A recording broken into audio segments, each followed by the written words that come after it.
Trencar onades, volar a la mar i accelerar sense fre.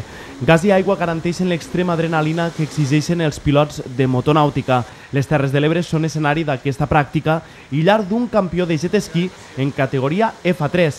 Lucas Forés és de Roquetes, al Baix Ebre, i enguany ha viscut una de les millors temporades de la seva vida.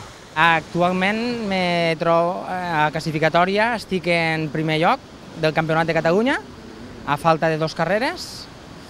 Estic a segon lloc del Campionat d'Espanya, a falta d'una carrera, i vaig tercer d'Europa, també a falta d'una carrera. La platja de l'Eucaliptus a Amposta és un dels escenaris predilectes per als pilots ebrencs. Just ara, a punt de tancar calendari de competicions, entrenen sense descans. Això sí, amb una peculiaritat que pocs territoris ofereixen. La veritat és que és un privilegi que surts de casa i en 5 quilòmetres pots decidir si practiques o deport al riu, en aigua dolça, o vas al mar, en aigua salada i moguda, que és molt més dur físicament i tècnicament. Forés va deixar el motocross i va iniciar la seva carrera en esports d'aigua l'any 2002.